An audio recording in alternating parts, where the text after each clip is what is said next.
नमस्कार, मैं Rajendra Kumar Chhangani news Bharati channel से। आप देख रहे हैं news Bharati channel. News Bharati channel में न्यूज देखने के लिए हमारे चैनल को सब्सक्राइब करें, लाइक करें, वो शेयर करें। धन्यवाद। मैं राजेंद्र कुमार छंगानी न्यूज भारती से, साथ में SN जोशी के साथ आज हमारे पुष्करना समाज की शान गायत्री उपासक वो होली के रसिए पुजारी बाबा हमारे साथ हैं। उनके होली के बारे में कुछ जानकारी लेते हैं, क्योंकि ये होली बीकानेर में छोटी काशी में एक बड़ा पर्व के रूप में मनाया जाता है और पुजारी बाबा होली के रसिया है। गेवर इनसे शुरू होती है, गेवर इन्हीं के साथ समाप्त होती है, तो उनसे इसके बारे में जानकारी लेते हैं। बहुत ही बड़ी खुशी की बात है। आप लोग जो है जैसे प्रचार के होली के या बहुत भी अन्य चीज़ों के, तो आपने होली के विषय पूछा, ये बहुत अच्छा विषय है। दोस्तों, मैं आपको बताता हूँ, जिस तरह से हमारे 12 महीने के 12 त्यौहार आते हैं, वैसे ये फाल्गुन का महीना है, वैसे विशेष रूप से 4 रात हैं उसके साथ भर में कालरात्रि, महारात्रि, मुहरात्रि, सजावना।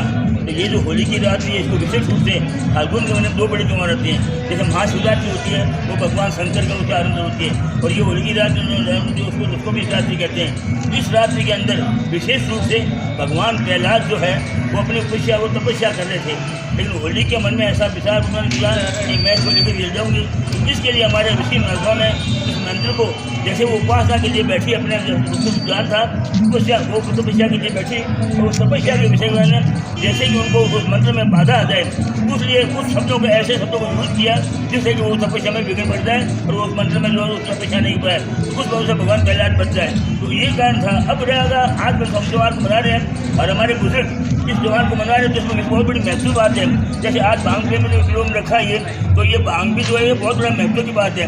ये इसको संस्कृत में विजया कहते हैं।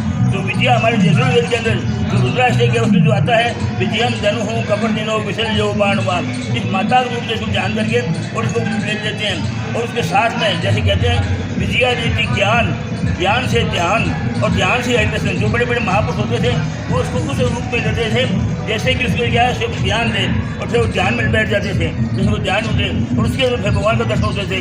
तो सभी में प्रांतप्रेमियों से या और भी जो प्रेमी हैं उसमें तो इसको उसी रूप में, उसी मात्रा में ग्रहण करें जिससे इसका सदुपयोग हो सके। इसके साथ साथ इस होली के त्यौहार को मैं बीकानेर निवासियों से सभी प्रार्थना करता हूँ, इस त्यौहार को आप लोग समझें, क्योंकि जो लोग बाहर से आए उन्होंने कभी देखा ही नहीं कि होली का त्यौहार क्या होता है, कैसे होता है, जिनको कभी पता नहीं है, तो उन लोगों को एक अजीब सा लगता है। जैसे हम लोग बोलते हैं करते हैं तो उनको अजीब सा लगता है, लेकिन हमारे देवर, हमारे थंब और हमारे जो पूजन होता है, जो डांड या उनके पूजन होता है, इनका एक एक का बड़ा महत्व होता है। तो हमें उस महत्व को समझना चाहिए, उन लोगों को समझाना चाहिए कि बड़ी इस महत्व का महत्व है। आप लोग इसको समझ लें, जैसे भाई ऐसे दूसरे कर्म होते हैं, इसीलिए मैं सबसे एक प्रार्थना करता हूँ कि होली के त्यौहार को समझें।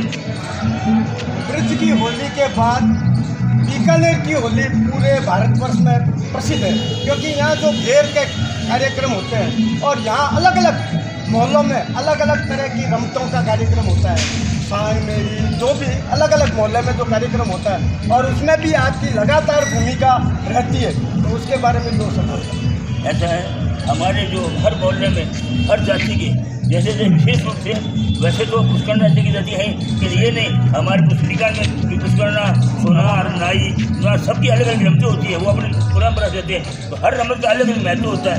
तो जैसे अडो महीने की रमत होती है, तो उसमें जो है तो 20 रस के गीत गाए जाते हैं, और जैसे साउंड महीने की रमत होती है उसमें श्रृंगार रस का रमत किया जाता है। तो मैं आपसे यही कहता हूँ, जैसे अमर सिंह की रमत होती है आचार्य के चौक में, उसमें 20 रस की गाथा की जाती है। हर मोहल्ले में यहाँ हमारे जो है ये मंदिर है, यहाँ पे होती है।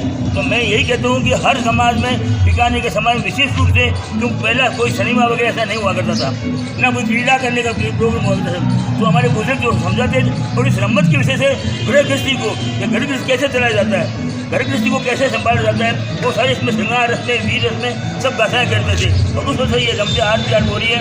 और मेरा तो सभी बीकानेर के सभी समझ जो भी रहने हैं उनसे मेरी यही प्रार्थना है कि आप इस बीकानेर की शान है, और बीकानेर को रमत को ऐसे ही खेलें, बीकानेर के त्यौहार को ऐसे बनाएं कि जैसे लोग बाहर के आने वाले समझे कि बड़े स्वच्छता और सभ्यता के साथ बीकानेर के लोग अपनी होली को खेलते हैं और हमारे बीकानेर का नाम हो। धन्यवाद बाबा।